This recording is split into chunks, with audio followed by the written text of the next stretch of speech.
Hello, everybody. Dr. Chrysler back with you for contact tracer training. This is Unit 4, Part 2, and we're going to get a little deeper into case and contact calls.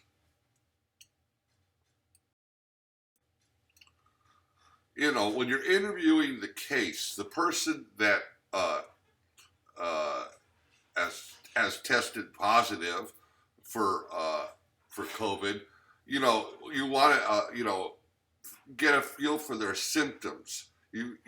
It's important to track their symptoms. Are they going less? Are they getting less, or are they worsening? And if necessary, provide resources for them. Uh, Obviously, they need to continue to isolate, and they might need support. And and also keep a conversation going about the contacts that they had made uh, prior to testing positive. Remembering that somebody's infectious 2 days prior to exhibiting, at least 2 days prior to exhibiting symptoms. Uh, and Again, we need to notify the contacts and the people that have been exposed. And obviously, we need to assess their symptoms and track whether they get, if they have some, whether they lessen or get worse, and providing them with support regardless for quarantining. And continued support and follow up is a best practice in this regard.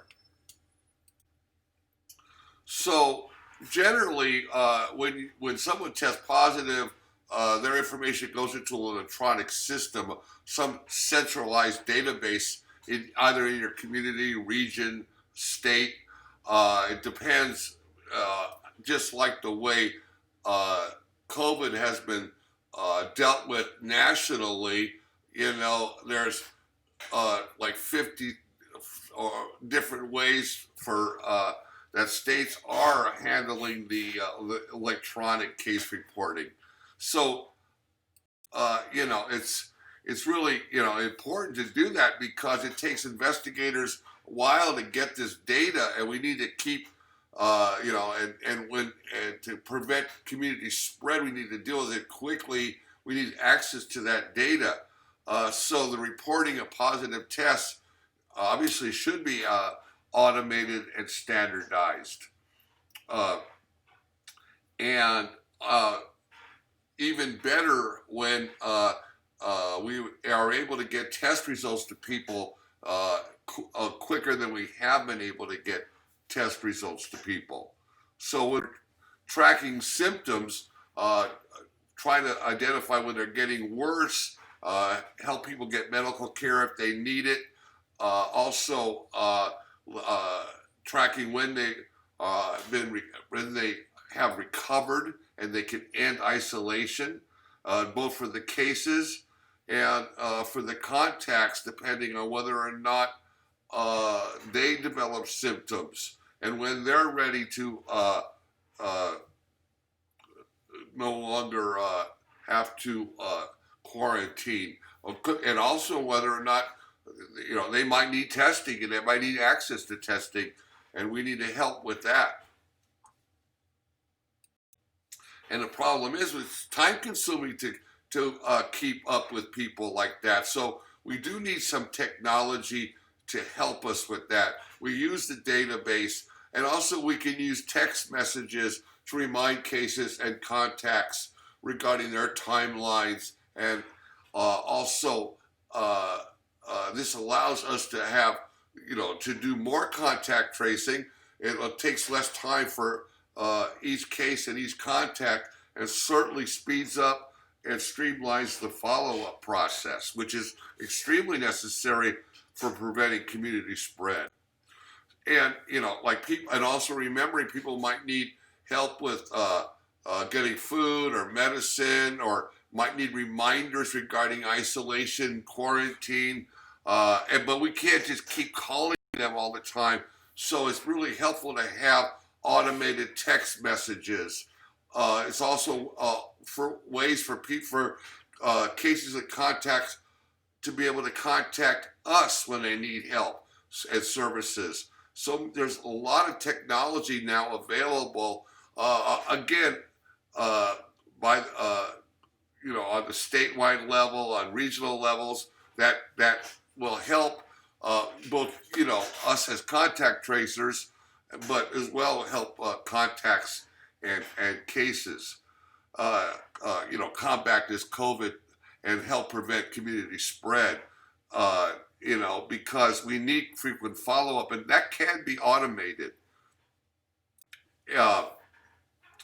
And it's already difficult to get people to remember all of their contacts, to get an attitude of trust, a rapport going between cases and contact tracers, to access the information they need regarding the phone numbers or addresses of contacts. We might have wrong phone numbers, so we really do. It does take time to do this identification and get in touch with contacts. That's why we really do need supportive technologies.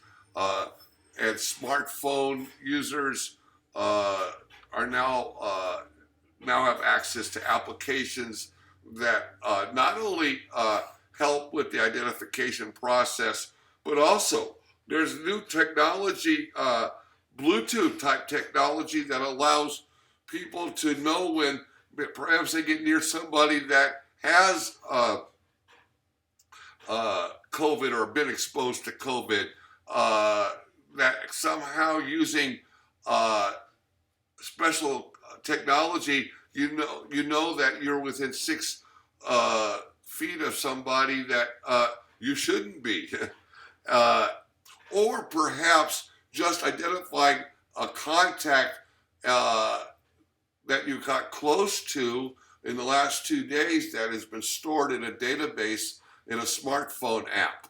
And these things not only have been invented, are now becoming more widely in use in this country. Remember, it's very important that we're doing this for the public good. And the public good doesn't always get the cooperation of the public, and it depends on the public trust. We are ambassadors for that as COVID tracers. And keep in mind that some of the people we're trying to help don't have the smartphones and don't have internet at home. And we need to be conscious of them, because chances are they're even more at risk than most people are.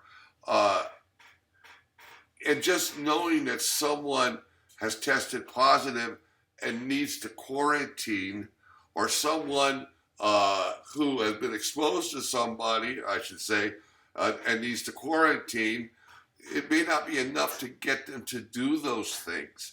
So, we need to use our effective communication skills. We need to escalate to supervisors when necessary. We really need to not be aggressive, but we, again, be assertive.